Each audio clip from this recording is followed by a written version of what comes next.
Baik, kita berbicara untuk mencari data yang jelas demi perbaikan ke depan. Nah, yang ingin kita tanyakan sekarang kembali ke Pak Amir. Pak Amir, kalau tadi kita mencoba masuk bahwa yang dimaksudkan ini adalah, atau dimaksudkan Prabowo adalah potensi. Dikritisi oleh Bu Sri Palupi bahwa kalau bicaranya potensi, ini angkanya terlalu kecil kalau 1.134 triliun, Pak. Kita tidak melihat lagi kalau ini bicaranya adalah soal yang ada di APBN atau postur APBN antara 1.400 sampai 1.800 triliun, karena kalau kebocoran 1.134 itu tidak masuk akal menurut Bu Sri Palupi. Jadi kalau bicara potensi pun angkanya terlalu kecil, 1.134 triliun ini potensi kehilangan pendapatan negara. Apa tanggapan Anda, Pak? Jadi pemirsa sekalian, ingin saya juga jelaskan, ini kan konteksnya konteks debat ya untuk masyarakat umum. Dan dalam pengantar Pak Prabowo mengatakan bahwa pembangunan ekonomi itu sebetulnya hanya alat.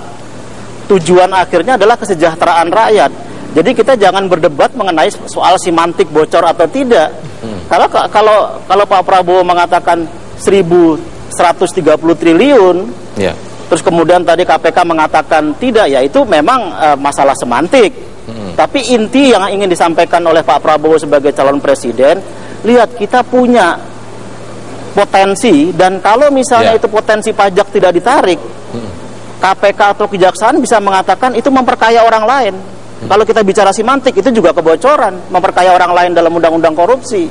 Jadi kalau Bu Palupi tadi mengatakan lebih besar, betul, tapi yang dilihat adalah yang real sekarang, yang harusnya bisa ditarik menjadi APBN, itu tidak bisa ditarik. Ya entah itu yang memang terjadi kebocoran dalam arti korupsi APBN. Iya. Jadi kalau misalnya tax ratio 14%, harusnya itu bisa. Tapi bahwa itu bisa lebih besar dari itu, saya juga diskusi dengan Dirjen Pajak. Ya kalau potensi jelas dong tergantung pada pertumbuhan ekonomi. Kalau potensi kan orang nanti berdebat bahwa teksnya akan dinaikkan, tidak, bukan teks akan dinaikkan. Tapi kalau misalnya orang melakukan penambangan, tapi dia tidak bayar pajak, itu kan sebetulnya sudah bocor, harusnya masuk kepada APBN, ternyata tidak.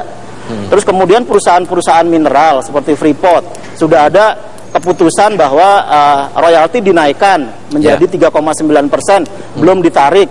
Itu juga pada waktu Pak Hatta Menko menjelaskan kepada Menteri ESDM dan Menteri Keuangan, hati-hati ini pada saat sudah ada produk hukum itu harus ditindaklanjuti. Pak Hatta sudah mengingatkan berkali-kali itu supaya itu ditarik karena nanti akan masuk kepada APBN. Kita tarik lagi, jadi 1.134 triliun itu kebocoran yang real, yang bisa ditarik harusnya menjadi masuk dalam APBN secara langsung, begitu ya? Begitu maksudnya Pak Amir ya? Saya tidak ingin berdebat mengenai semantik ya, bahwa itu adalah potensi real yang ada yang harusnya bisa kita tarik. Potensi realnya Bu Sri Palupi. Kalau tadi kan lebih besar, ya, tapi ini yang lebih real lagi, maksudnya yang dimaksud angka 1.134 tadi itu. Ya, saya kira juga meskipun itu kalau kita hitung real, ya kan, real ini kan basisnya apa? Ya kan, ya real itu kan artinya benar-benar yang kita patokan dari aturan-aturan dari keuangan ya. Misalnya soal perizinan, ya itu kan real tuh. Data dari SDM mengatakan dari sekian puluh ribu pertambangan itu hanya 40% yang memenuhi kriteria clear and clean. Clear and clean 40% saja. Hanya 40% dari saja. Sekian puluh ribu. Dari sekian puluh ribu perusahaan pertambangan yang beroperasi di Indonesia. Artinya kan 60% perusahaan tambang itu tidak memenuhi perizinan. Itu sudah berapa yang hilang? Kalau memenuhi perizinan ini akan bisa masuk menjadi APBN kita. Ini real juga berarti. Ini real kan? Tapi lebih dari 1.134 triliun. Iya, kalau hitungan real itu jauh lebih. Tadi soal apa ya, soal kehutanan. Kehutanan itu di Kalimantan saja itu Kementerian Kehutanan di Kalimantan saja sudah kerugian negara mencapai 241 triliun. Coba gitu. Kemudian selisih harga dari gas saja Pak Yusuf Kala pernah mengangkat itu angkanya ya. 750 ribu triliun selisih harganya. Artinya itu kalau benar-benar real hitungan real, potensi yang sebenarnya potensi, tapi sebenarnya itu real. Ya, potensi yang real maksudnya ya. Potensi yang real yang bisa benar-benar bisa dimasukkan ke dalam APBN gitu. Itu besar sekali. Itu juga lebih dari 1.100. Itu jauh lebih besar dari bahkan lebih besar dari hitungan 7.000 triliun. Karena itulah kita ingin mencari data yang jelas sebenarnya dalam diskusi ini agar bisa tahu apa yang nanti bisa dilakukan oleh pemerintahan ke depan. Bang Dolfi. Jadi kalau tadi menurut Pak Amir Sambodo ada potensi 1.000 triliun lebih yang seharusnya bisa masuk APBN tapi tidak bisa masuk APBN. Iya. Pertanyaan kita, kenapa itu tidak bisa ditarik selama ini oleh pemerintah?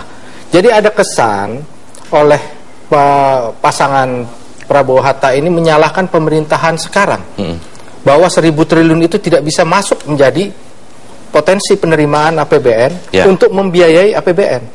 Ini bukan soal semantik, soal 1.000 triliun. Di dalam debat Capres kemarin, semua program Prabowo ini dibangun atas asumsi mendapat 1.000 triliun tambahan untuk APBN. Ini penting, karena apabila ini tidak bisa diapa-apakan, yang selama ini kita tahu Menko-nya juga Pak Hatta, tidak bisa menarik 1.000 triliun itu, kan ini jadi persoalan. Artinya kita membangun mimpi kita di atas angka yang fiktif. Karena itu juga karena pengertiannya kalau ini bisa potensi ini benar-benar bisa diambil, kenapa selama 5 kita kalau itu bisa ditarik, kenapa selama 5 tahun terakhir ini tidak bisa ditarik?